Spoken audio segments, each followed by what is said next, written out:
Ven Espíritu Santo, llena los corazones de tus fieles y enciende en ellos el fuego de tu amor. Envía tu Espíritu y todo será creado y se renovará la faz de la tierra. Oh Dios, que lesionaste los corazones de tus fieles con la ciencia del Espíritu Santo. Haz que, guiados por este mismo Espíritu, saboreemos las dulzuras del bien y gocemos siempre de sus divinos consuelos. Por Cristo nuestro Señor. Amén. Hermanos y hermanas, muy buenas tardes, noches. Bienvenidos ustedes todos a este encuentro especial con la palabra, con la enseñanza, con la escritura, con la tradición, con lo que nos corresponde en la vivencia y el testimonio comunitarios para vivir intensamente esta catequesis, en la que pretendemos hacer un reasunto de todas las catequesis sobre la vida sacramental, que durante 8 fines de semana, durante 8 martes, hemos contemplado, hemos celebrado, hemos estudiado, hemos profundizado y queremos hacer un reasunto de todo, porque es muy probable que en algunos haya todavía alguna pequeña inquietud o alguna pequeña duda en el conjunto de toda la vida sacramental. Relación con los hombres, relación con Dios, por ejemplo. Esa es una pregunta. Y ya cerraríamos hoy el broche de oro de las catequesis sobre la vida sacramental. Uno las podría haber hecho tipo magistral. Y tipo magistral son de 1 hora y media, con conceptos y textos y muchas cosas traídas al máximo, pero pues nos interesaba era aterrizar a lo más mínimo lo que ustedes y yo hacemos diario, lo que vivimos diario, lo que compartimos diario, lo que tenemos como experiencia diaria, y a ello es a lo que nos acogemos. Y por eso es y ha sido el gran beneficio, sin duda, de la formación de esta catequesis, el que era de nosotros y para nosotros, en el conocimiento mínimo. De esto darán fe los jovencitos de confirmación, que sin duda han estado durante estos días pasados en sus catequesis de formación, preparándose para el sacramento de la confirmación, y parte de su formación es el estudio precisamente de la vida sacramental, mandamientos, obras de misericordia, etcétera, etcétera, ¿no? Bien, mientras algunos de ustedes de pronto se ponen en órbita para algunos interrogantes o dudas, hagamos el repaso general.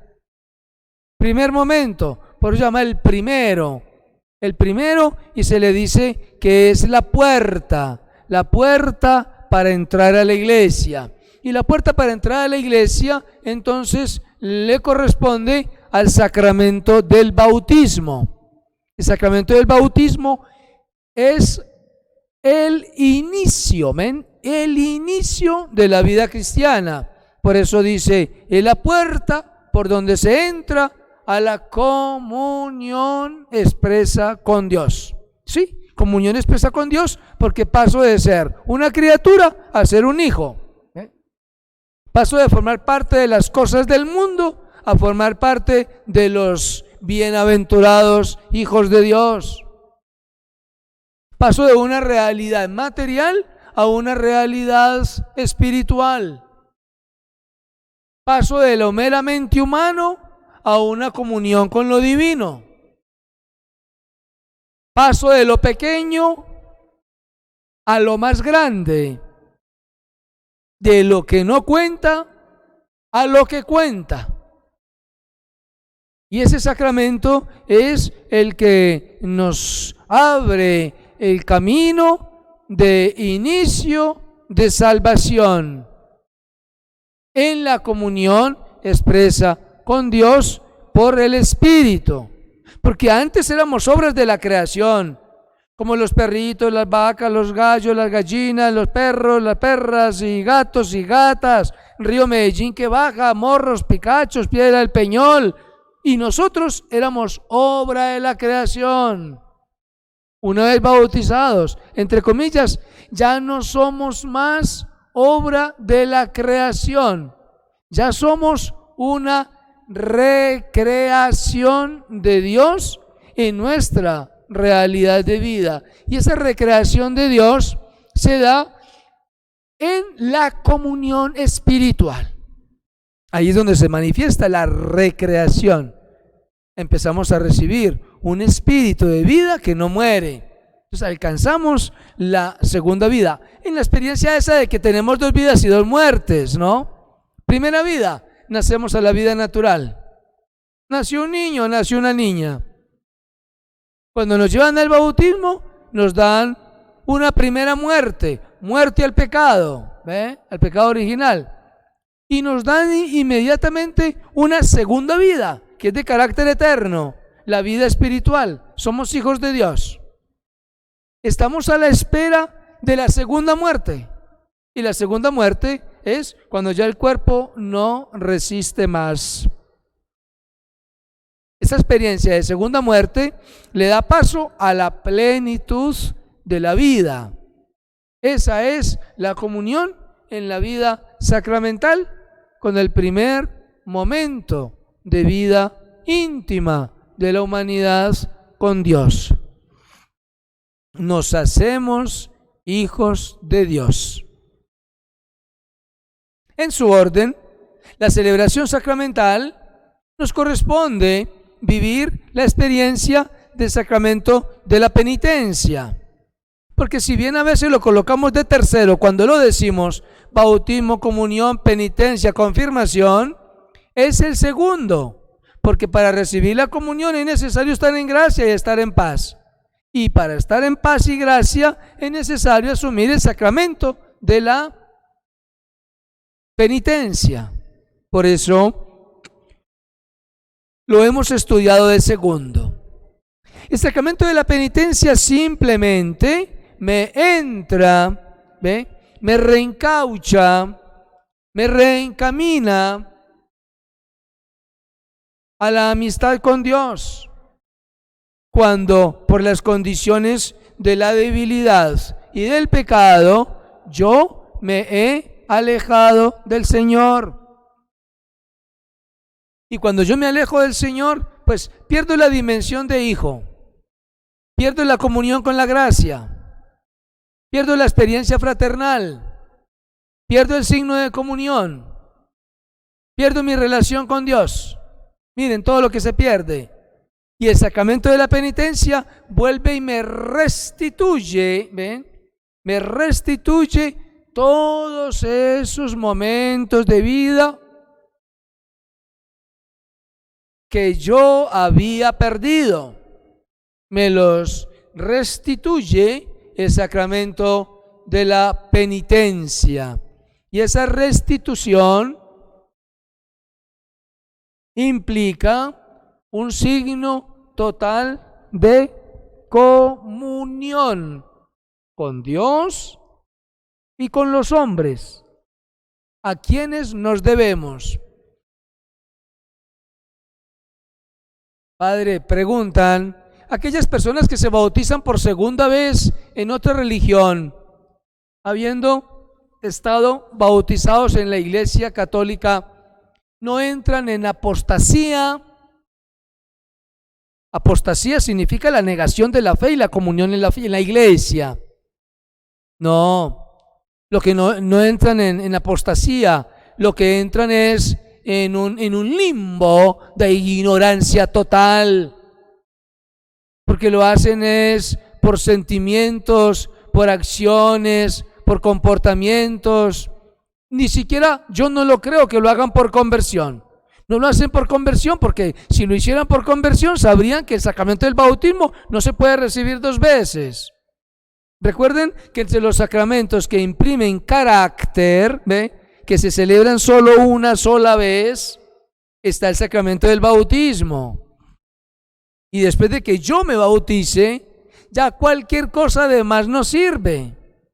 Cualquier cosa de más sobra, entre comillas, hasta estorba en la relación con Dios. ¿Sí? Un segundo bautizo. Hay unos que se bautizan en esos movimientos cristianos. Cuando vienen a la Iglesia Católica hay que exigirles el bautismo, porque si tienen validez. No tienen validez porque no hay forma, no tienen validez porque no hay norma, no tienen validez porque no hay elementos, no tienen validez porque no son hechos según el designio, la autoridad y el respeto y la voluntad de Dios en Jesucristo. Ahí está el contexto del evangelista San Mateo, capítulo 28, versículos 19 y siguientes. Vayan por todo el mundo y hagan que todos sean discípulos míos. Bautícenlos en el nombre del Padre, del Hijo y del Espíritu Santo. No más. Y si aceptan esa realidad así, Padre, Hijo y Espíritu Santo, como el Señor lo mandó, entonces hay que aceptar la comunión de la Santísima Trinidad, hay que aceptar la comunión de que es Padre, que es Hijo y que es Espíritu, que todos tres forman la divinidad y que cada uno es Dios en su individualidad, etcétera, etcétera. ¿Ven? Entonces, eso es pura ignorancia. El que sea consciente de una fe y que la quiere rechazar públicamente puede hacer apostasía, negando, retirando su bautismo y muchas cosas más que algunos ya lo han hecho, pero bueno, pasan otra vez a hacer cosas del mundo, como cualquier pedazo de piedra. ¿Ven? Si una persona muere sin ningún sacramento ni el bautismo, pregunta, entonces ¿qué? Nada. Si muere sin ningún sacramento y sin el sacramento del bautismo, o por negligencia, por pereza, o por desidia, o por ignorancia, o por torpeza, como sea, hombre, simplemente muere una cosa de la creación, pero yo no veo la relación con Dios por ningún lado, porque no fue hijo, porque no fue parte de la iglesia, porque no era una piedra viva, porque lo rechazó, porque lo negó, porque lo despreció. Recuerden las palabras del Señor: el que se avergüenza de mí delante de los hombres y no da testimonio de mí, dice el Señor, yo también me avergonzaré de él y no daré testimonio ante mi Padre que está en el cielo. Lo que implica que, palabra clave, es la de Jesús, no tanto la mía. Nada tienes que ver conmigo. Y ya, para que no busquemos cosas raras, ni palabras rebuscadas, ni compromisos extraños. Preguntan, si un niño es bautizado en un río y no en la iglesia, ¿queda bautizado? El problema no es que sea bautizado en un río o en la iglesia. El problema es que si la comunión de fe que tenga su comunidad de creyente, si la comunión de fe lo lleva a que el sacramento, el bautismo, lo ejerzan en las condiciones, en las propuestas y en las exigencias ofrecidas por el Señor para el sacramento, es válido. Uno simplemente aquí le completaría, le ajustaría su sacramento y le haría el reconocimiento y que dé el testimonio público de la fe. En fin, hay otras formas de hacerlo reivindicar en el testimonio de los hijos de Dios. Pero es probable que sea válido si la condición bautismal se hizo lícita, válidamente y en las condiciones que establece la norma, la ley y la escritura. Ahí sí quedaría bien bautizado, pero regularmente no. Y nosotros no lo recibimos hasta hacerles una catequesis, un proceso de formación, un reconocimiento de la fe y de las cosas nuestras, un testimonio público de su fe, y ahí sí comienzan a asumir las responsabilidades en la iglesia, aunque sea tardíamente. ¿Ven? Sacramento de la penitencia nos reencuentra de nuevo con la gracia y la amistad con Dios. Sacramento de la comunión, y la palabra lo expresa, común unión, es el que íntimamente nos adentra en la realidad de Dios en Jesucristo. ¿Ve? En la realidad de Dios en Jesucristo, el Señor nos adentra a esa experiencia de comunión plena. Capítulo 6 del evangelista San Juan, la invitación del Señor: que come mi carne y bebe mi sangre, tiene vida en mí y yo en él, porque mi carne es verdadera comida y mi sangre es verdadera bebida. El que come mi carne vivirá por mí y yo lo resucitaré en el último día. O sea que hay una promesa que si en la comunión, mientras vivimos y caminamos hacia la muerte, estamos en íntima comunión con Dios, y en esa íntima más aún comunión de su cuerpo y de su sangre, entonces Él contará con nosotros y nosotros contaremos con Él. El que no, pasa desapercibido, como quien se enferma y se muere y parte sin novedad. No queda ningún asunto por reconocer. Ven la condición, ven las circunstancias, ven las ocasiones en las que ganamos o perdemos.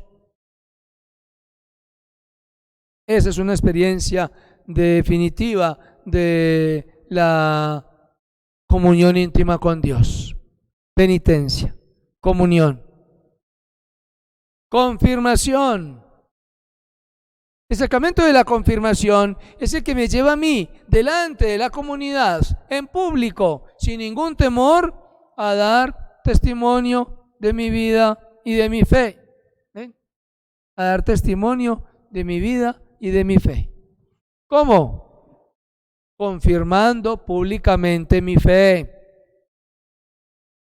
Como ha habido de alguna manera una cierta negligencia y una falta de responsabilidad en la formación, y el joven cree que eso sobra, y algunas personas, hombres y mujeres mayores de 15, 16, 17, 18, 20, creen que es un estorbo y que son exigencias tontas de la iglesia, y mañana quieren venir a casarse, pero si no ha confirmado su fe.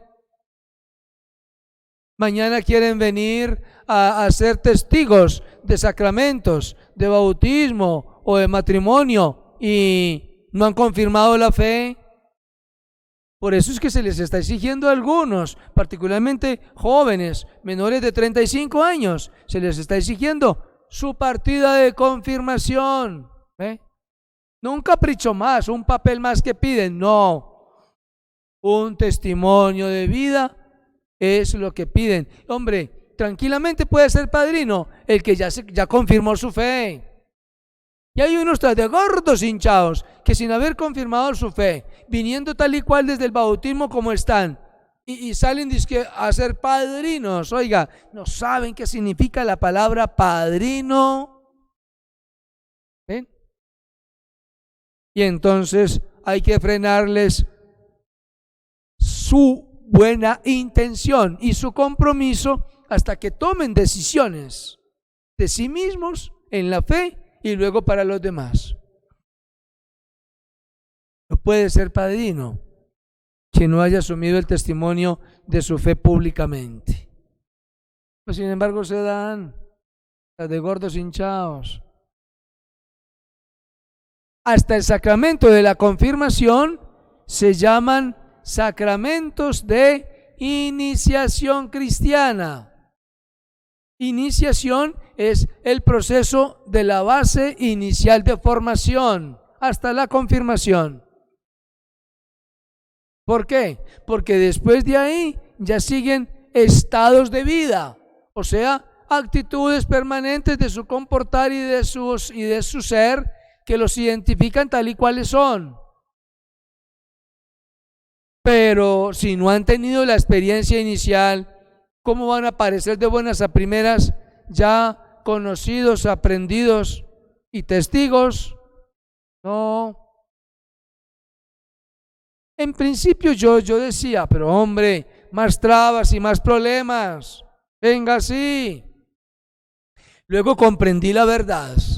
Es que no es porque sean trabas, no es porque sean problemas, es porque si hay cristianos que no han respondido correctamente a la comunicación y crecimiento y formación de su fe, ¿cómo van a avanzar si han dejado esos vacíos y esos huecos en la experiencia de su fe? Así les enseñamos a muchos de que eso sí es necesario y que no es un estorbo, como algunos piensan. No es un estorbo, ni un algo más, ni una molestadera, como otros insisten.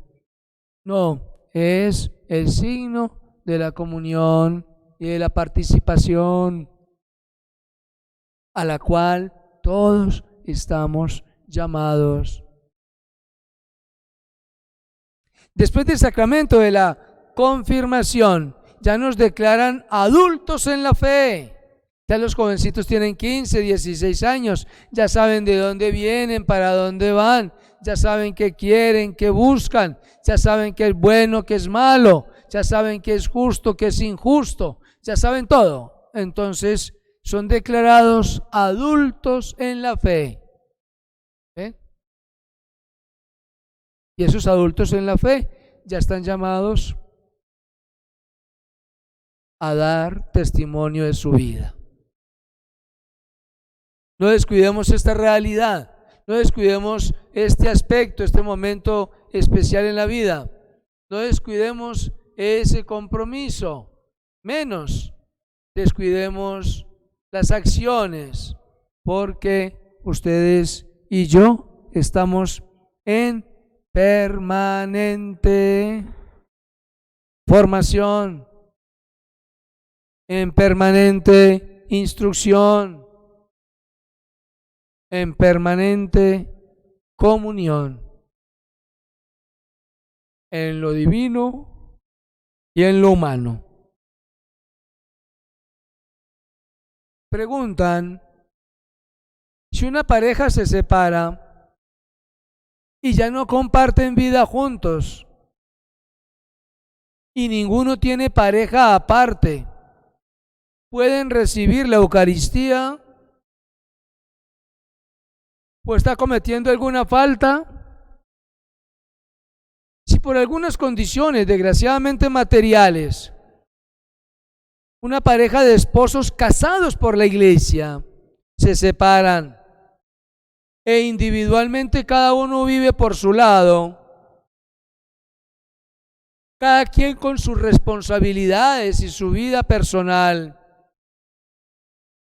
mientras no tengan ningún otro enredo, no le han faltado a la fidelidad matrimonial con el Señor, entonces esos pueden comulgar. Esos pueden comulgar. Y aún se pueden confesar.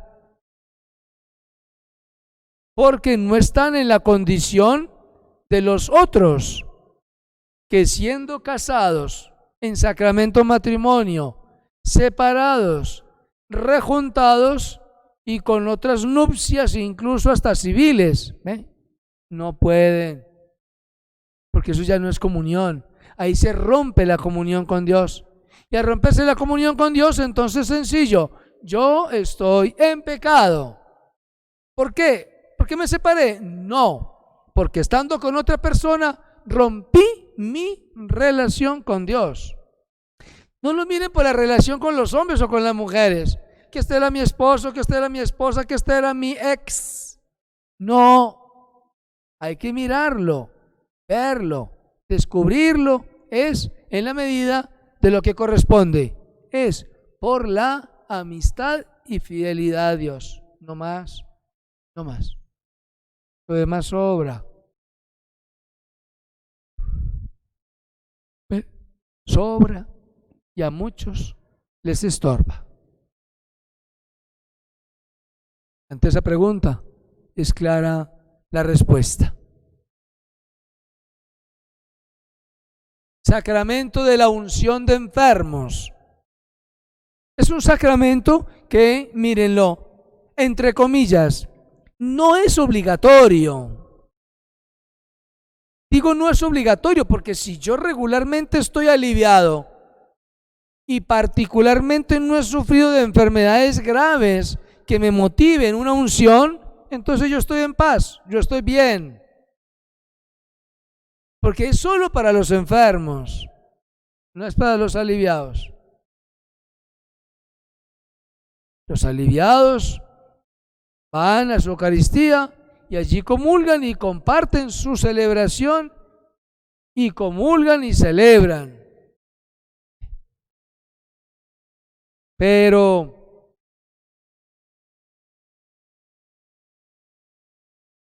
cuando su estado los lleva a vivir en otras condiciones, con otros compromisos, despreciando su originalidad, despreciando la relación con Dios, despreciando el sacramento, etcétera, etcétera, ahí sí, ni comunión, ni confesión, pecado permanente, porque rompe su relación con Dios. Aparte de que desprecia al hermano que era su compañero, su compañera, rompe su relación con Dios. Sacramento de la unción de enfermos. ¿Se puede aplicar una sola vez? No. Porque a mí me pueden aplicar la unción de enfermos porque estoy enfermo de leucemia. Pero después me da cáncer, después me dio Parkinson, después me dio pérdida de la memoria, después me dio... ¿ve? Se puede aplicar cuantas veces sean necesarias en la condición de enfermedades diferentes en las que yo pueda buscar y sentirme feliz en mi relación espiritual con Dios. Retomar la gracia. El sacramento de la unción de enfermos, insisto, no es de carácter obligatorio y extra necesario para la salvación. No, que si yo estoy aliviado, ¿para qué me van a ungir? ¿Ve? ¿Para qué me van a ungir si estoy aliviado? Esa unción que no se hace se reemplaza más bien por el signo de la fidelidad en el testimonio, de las acciones, de las palabras y todo lo que hace en medio de la comunidad. Allí se reemplaza esa actitud, ese comportamiento, esa acción.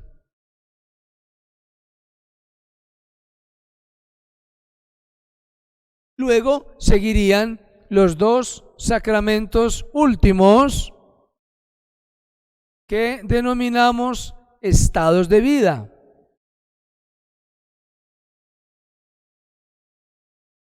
¿Por qué se llaman estados de vida? Porque son dos sacramentos que simultáneamente no se pueden recibir.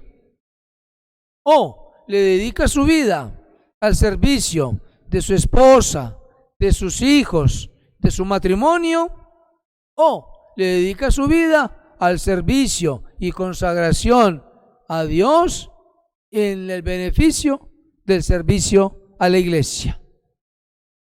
Son esas dos ocasiones nada más. Por eso se llaman estados de vida. Y son los últimos, porque cuando uno va en un camino y llega a una Y, a uno le dicen a la derecha o a la izquierda. La Y nuestra sería o en la vida matrimonial se casa con su esposa y tiene sus hijos, o en la vida sacerdotal o religiosa las mujeres se consagran como las esposas de Cristo y nosotros nos consagramos como los esposos de la iglesia, porque todo lo hacemos en la persona de Cristo. Se dice en latín in persona Christi, y todo lo hacemos en Él, por Él con Él y para Él. Entonces, esa es la misión. Y esos dos sacramentos han de llevarse a una total plenitud. En el matrimonio, que decimos regularmente que hasta que la muerte los separe. Porque nuestra unión con Dios es lo mismo, hasta que la muerte nos separe. Y en la vida religiosa,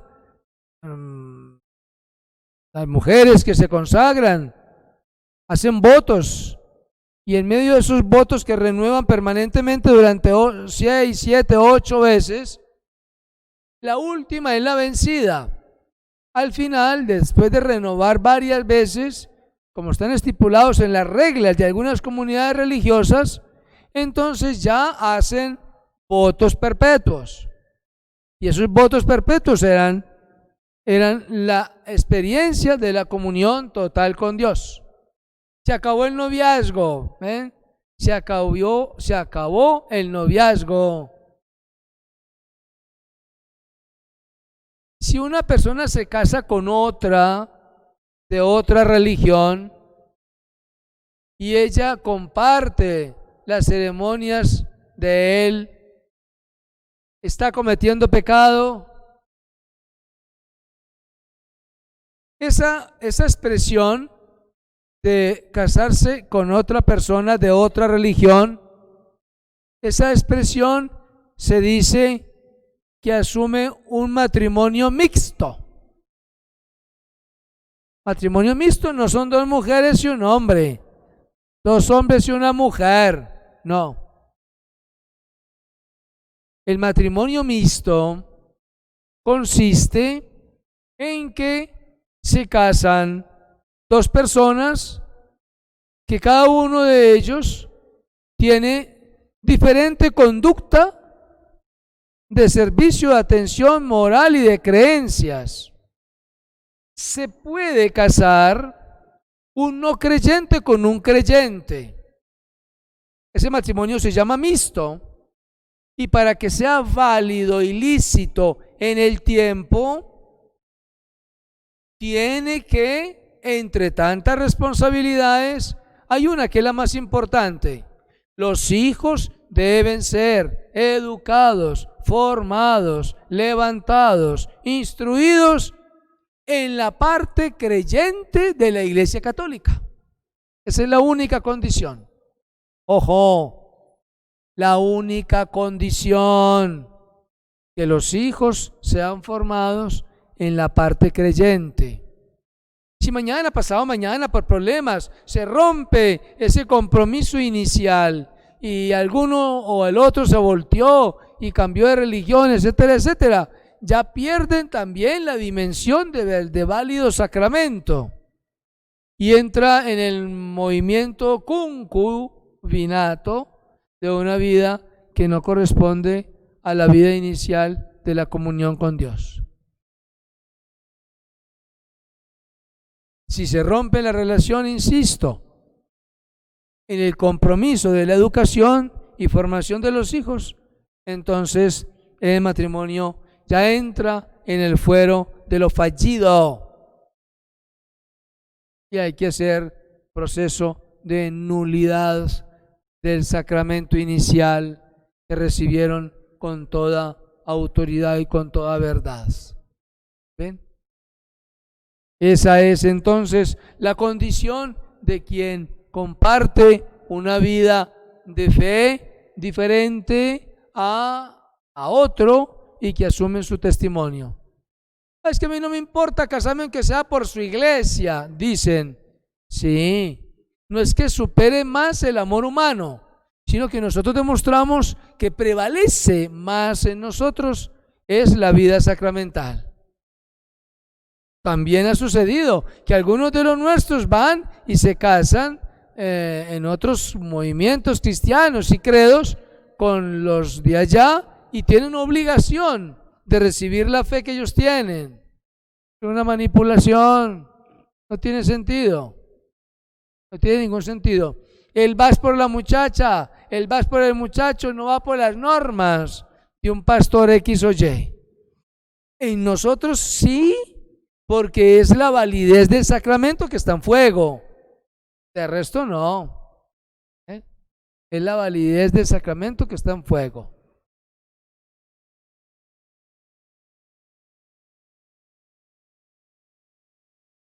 Estados de vida. De manera que ustedes y yo, sin duda, ya compartimos los estados de vida. Cada uno tiene el suyo. ¿Son responsables los padres? Son responsables los sacerdotes. ¿Se dedican los padres de familia con toda entereza a la misión? Se dedica un sacerdote con todo su oficio a lo que le toca. ¿Se dedica un padre de familia por velar por sus hijos y darles lo que necesitan? Se preocupa un sacerdote por velar por su comunidad, que son sus hijos, y darles todo cuanto necesiten. ¿Se despreocupa un padre o una madre de familia por los hijos? Se despreocupa un sacerdote por los hijos de su comunidad. Obramos torpemente, nos entretenemos con otras cosas, creemos que hay cosas más importantes, denigramos de nosotros mismos, incluso nos juzgamos a nosotros mismos. De todo se ha dado, pero no por eso corresponde a esa realidad que se vive. Preguntan, muchos dicen que no se casan porque se les daña el matrimonio. Y como piensan humanamente, hasta razón tienen. ¿Qué se va a dañar si ya están podridos? ¿Qué se va a dañar si no hay nada? La relación matrimonial comienza por las expresiones voluntarias de consentimiento. Yo te acepto, tú me aceptas. Yo me entrego, tú te entregas, yo me doy, tú te das. Esa es la forma de establecimiento de la relación en la comunión de la fe, por el sacramento del matrimonio.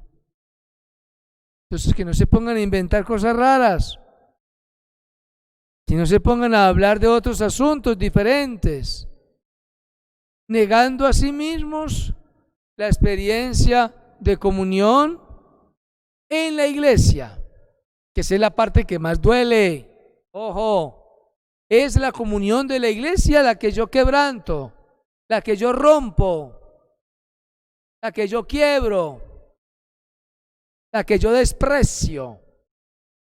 ¿Sí? No es conmigo. Ay, que tal señora se enojó con el párroco. No, no es con el párroco, es con la iglesia. Porque nos tenemos que aprender a identificar de dónde venimos y para dónde vamos. El de dónde venimos ya sabemos. Es una experiencia de comunión y crecimiento que se da paso a paso, paso a paso. ¿Hacia dónde vamos? Hacia donde nuestra conciencia, nuestra voluntad nos quieran llevar. Ay, no es que si Dios quiere me sale en cacho. No, no es si Dios quiere. Es tu actitud la que hace que Dios quiera. Ojo a ese interrogante. Es tu actitud y mi actitud las que hacen que Dios quiera atenderme, colaborarme, servirme y darme lo que le pido. Pero somos nosotros primero. Tenemos que obrar primero nosotros y después obra Dios. Ojo, después obra Dios. Pero nosotros tenemos que ser responsables de lo nuestro. Con toda entereza. Ahí no es por poquitos, a raticos, que tal vez, que quién sabe. No, con toda entereza. Tenemos que ser responsables. De manera que no es un juego. No es un juego ni para el que se casa, que algunos piensan que cuando ya no quiere más, entonces la despido, ni para el que se ordena sacerdote. Mañana lo llaman a la condición de ser obispo, que responda en su misión a la que se acoge y a la que respeta y a la que decide. Pero es indispensable la experiencia de comunión en Dios, con Dios y por Dios, para que se pueda realizar en la relación de los humanos. Hasta el punto que yo no puedo decir que amo a Dios si desprecio a los humanos. Y tampoco puedo decir que yo creo en Dios si desprecio, maltrato a los humanos. ¿Ven entonces hasta dónde nos lleva esa experiencia de comunión? ¿Ven hasta dónde nos lleva la responsabilidad? Ese es todo el asunto de la vida sacramental, todo el asunto. Ya no tenemos oportunidad de quejarnos, ni de lamentarnos, ni de exigir, porque hemos retomado ya esa experiencia. Ya miraremos, porque valdría la pena que retomáramos una catequesis nueva sobre los mandamientos, que a veces también hay confusión en algunos, mucha confusión, porque pensamos que los mandamientos no son importantes y despreciamos otra cosa. Yo me quedo con los sacramentos. ¿Y los mandamientos qué? No, yo me quedo con los mandamientos. ¿Y los sacramentos qué? La experiencia de la vida de la fe es a la par. Sacramentos, mandamientos, obras de misericordia, testimonio de vida, discipulado, apostolado, fe. Y si sigo hablando, me siguen saliendo todos esos elementos que juntos van dando respuesta de lo que es una vida cristiana. ¿Quién es responsable? ¿Quién es Señor? ¿Quién es esto? ¿Quién es aquello? Cada uno. Cada uno, hombres y mujeres, somos responsables de nosotros mismos. Somos responsables de nosotros mismos, nadie más. Por eso a ustedes y a mí, individualmente, es a quienes nos van a consultar por lo que hacemos, a ustedes y a mí. A mí no me van a pedir responsabilidades de mi papá, de mi mamá, de mis hermanos. A mis hermanos no les van a pedir responsabilidades de estos o aquellos. A ustedes, papás, no le van a pedir responsabilidades de los hijos. A los hijos no le van a pedir responsabilidades de los papás. Dice la palabra, 1 Corintios. Cada uno, ¿ve? Cada uno recibirá por sus obras buenas o por sus obras malas lo que mereció durante la vida presente. A cada uno, a nadie más. De manera que si ustedes y yo somos conscientes y consecuentes, entonces no podemos descuidar nuestra relación de vida. Preguntan, en parejas se presentan violencia intrafamiliar y la mujer no deja porque cuando se casó fue hasta que la muerte los separe. Aguantan garrote y dan miedo, etcétera, etcétera. No, el Señor les ofreció la vida sacramental, particularmente el matrimonio, para que vivieran juntos, se amaran y ese amor los llevara a ayudarle a Dios en la obra de la creación con los hijos que traen al mundo y a la vida de la fe para que sean hijos de Dios. El Señor no los llamó para que sufrieran aguantaran, que quédese ahí, que para qué fue boba, que es hasta que la muerte los separe, que se tiene que aguantar, que agache la cabeza. No. Ante todo está el principio de libertad, el principio del respeto, el principio de la dignidad de cada uno, para que no confundamos las cosas. ¿Ven? Es indispensable lo que a cada quien le corresponde. Yo soy el primero que cuando se dan esas faltas de respeto entre la pareja y se levantan las manos, se agreden y muchas cosas más, yo soy el primero que digo, alto, Dios los llamó para ser felices y no para ser amargados. Sepárese de esa cosa, de esa lápida, sepárese de esa lápida, que usted vive mejor solo que mal acompañado. Porque si así se comporta, eso no puede permitirse. Y nosotros no podemos permitirlo tampoco. ¿Qué tal que lo enseñáramos que es la ley del aguante? Ni riesgos, ni riesgos. Eso no existe. Por eso, ojo, que es la responsabilidad de cada uno. Responsabilidad de cada uno. Primero con los papás que los llevan, después usted solito que se acerca. ¿Ven? No pierdan de vista esa realidad. Concluimos hoy entonces las catequesis sobre la vida sacramental.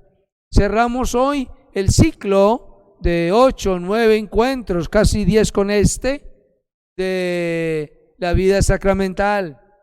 Ya miraremos con qué otro pasaje, con qué otra modalidad, con qué otro ciclo abriremos el próximo martes estas catequesis.